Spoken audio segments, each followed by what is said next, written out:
मेथीची भाजी म्हटलं की खायला बरेच जण नको म्हणतात, परंतु अशा पद्धतीने बनवलेली भाजी असेल तर अगदी आवडीने खातील।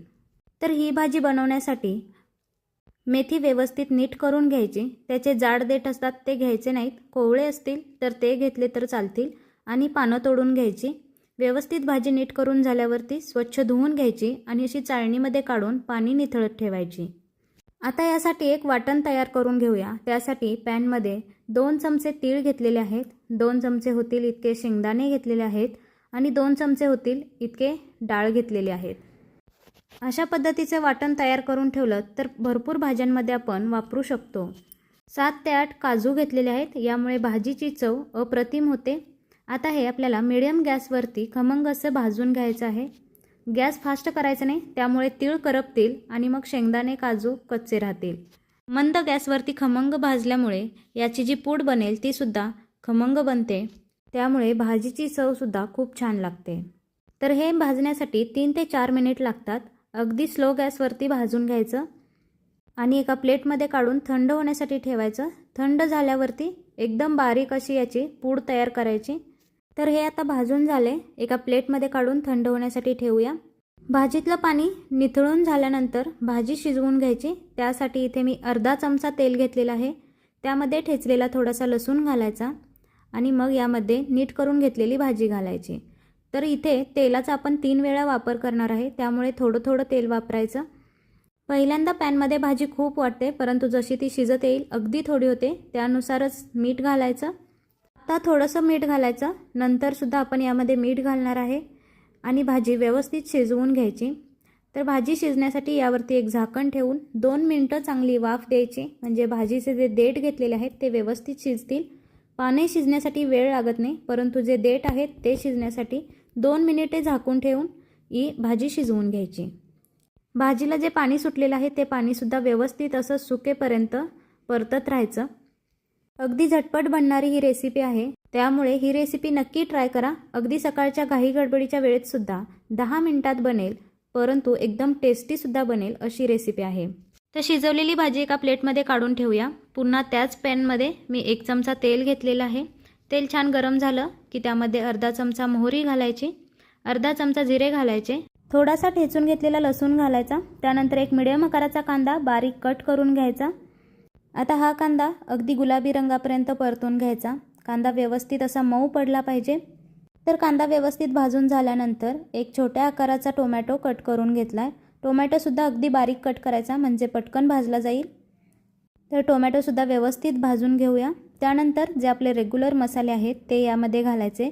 त्यामध्ये अर्धा चमचा हळद घातली आहे, 1 चमचा लाल तिखट, हा आपला साठवणीचा मसाला आहे।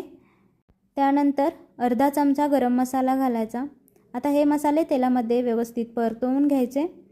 त्यानंतर अगदी थोडंसं 2 ते 3 चमचे होईल इतकं पाणी यामध्ये घालायचं आणि मसाले छान भाजून घ्यायचे। यामध्ये टोमॅटोसुद्धा व्यवस्थित विरघळला जाईल आणि अगदी ग्रेव्हीसारखा दाटसरपणा येईल।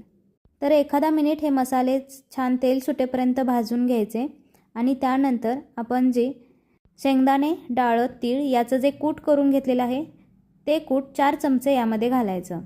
यामुळे भाजीला चव खूप छान येते। अगदी रेस्टॉरंटमध्ये लसूणी मेथी भेटते तशा पद्धतीची सेम ही भाजी तयार होते। टेस्टला सुद्धा अप्रतिम लागते, त्यामुळे अशा पद्धतीची मेथीची भाजी तुम्ही एकदा नक्की ट्राय करा। व्यवस्थित मिक्स करून झालं की यामध्ये 1 वाटी पाणी घालायचं। आता यामध्ये आपण जे डाळ घातलेलं आहे ते अगदी बेसन पिठासारखं होतं, त्यामुळे लगेचच हे पाणी शोषून घेतं आणि घट्ट व्हायला सुरू होतं। त्यामुळे अजून थोडंसं पाणी घालायचं, जास्त पातळ करायचं नाही, थोडंसं पाणी घालायचं आणि आता तेल सुटेपर्यंत हे मिश्रण व्यवस्थित भाजून घ्यायचं। तर हे व्यवस्थित भाजण्यासाठी 2 ते 3 मिनिट लागतील। आता यामध्ये थोडंसं मीठ घालूया। तर मेथी शिजवताना सुद्धा आपण मीठ घातलेलं आहे, त्या हिशोबाने थोडंसं मीठ घालायचं। 2 मिनिटे याच्यावरती झाकण ठेवायचं, म्हणजे त्या ग्रेव्हीला छान असं तेल सुटायला सुरू होतं। मेथीची भाजी खायला थोडीशी कडवट लागते, त्यामुळे बरेच जण मेथीची भाजी खायला नको म्हणतात, परंतु अशा पद्धतीने तुम्ही एकदा ट्राय केली तर अगदी आवडीने खातील। तर बघू शकता थोडंसं तेल सुटायला सुरू झालेलं आहे। एकदा चमच्याने ढवळून घ्यायचं, म्हणजे मसाला पॅनला चिकटणार नाही आणि सगळ्या बाजूनी व्यवस्थित तो भाजला जाईल। यानंतर यामध्ये बारीक चिरलेली कोथिंबीर घालायची, व्यवस्थित मिक्स करून घ्यायचं आणि पुन्हा 2 मिनिटे झाकण ठेवून मस्त असं तेल सुटेपर्यंत हे भाजून घ्यायचं। याची अगदी एकसारखी अशी ग्रेव्ही होते। यामध्ये आता एक्स्ट्राचं पाणी वगैरे घालायची गरज नाही। तर बघू शकता तेलसुद्धा छान सुटले आणि ग्रेव्हीसुद्धा मस्त तयार झालेली आहे। यामध्ये शिजवून घेतलेली मेथीची भाजी घालायची आणि याला अगदी एकजीव असं मिक्स करून घ्यायचं। मेथीची भाजी अगोदरच शिजवून घेतली आहे, त्यामुळे यामध्ये आता जास्त वेळ शिजवत बसायची गरज नाही। फक्त 2 मिनिटे झाकून ठेवून एक छान वाफ द्यायची, म्हणजे भाजीला अगदी एकसारखी चव येते। नाहीतर भाजी एकीकडे आणि ग्रेव्ही एकीकडे असं होईल, त्यामुळे व्यवस्थित मिक्स करून एक वाफ देऊन घ्यायची। आता या भाजीला आपण तडका देऊन घेऊया। तर पुन्हा इथे मी अर्धा चमचा तेल घेतले, त्यामध्ये थोडासा ठेचलेला लसूण घालायचा आणि अर्धा चमचा पांढरे तीळ घालायचे। व्यवस्थित भाजून घ्यायचं। गॅस एकदम लो ठेवायचा, नाहीतर तीळ करपले जातील। अशा पद्धतीने आपण 3 बॅचमध्ये तेल वापरलेलं आहे, त्यामुळे थोडं थोडं करून तेल वापरायचं। हा तडका व्यवस्थित भाजून झाला की यामध्ये तुम्ही सुक्या 2 लाल मिरच्या घालू शकता किंवा मग अशा पद्धतीने लाल तिखट, काश्मीरी लाल तिखट घ्यायचं। यामुळे भाजीला रंगसुद्धा छान येईल। तडका पॅन बाजूला घेऊन यामध्ये लाल तिखट मिक्स करायचं, म्हणजे ते करपलं जाणार नाही।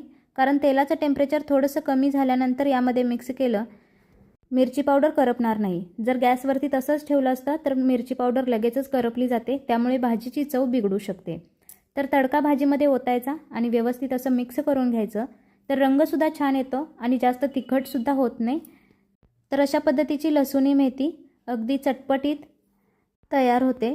लसूणी मेथी आहे त्यामुळे लसूणसुद्धा जास्त वापरला जातो, अगदी भाजी शिजवतानासुद्धा, ग्रेव्ही बनवतानासुद्धा आणि वरून तडका देतानासुद्धा। आता बघू शकता भाजीला छान साईडने तेल सुटत आहे।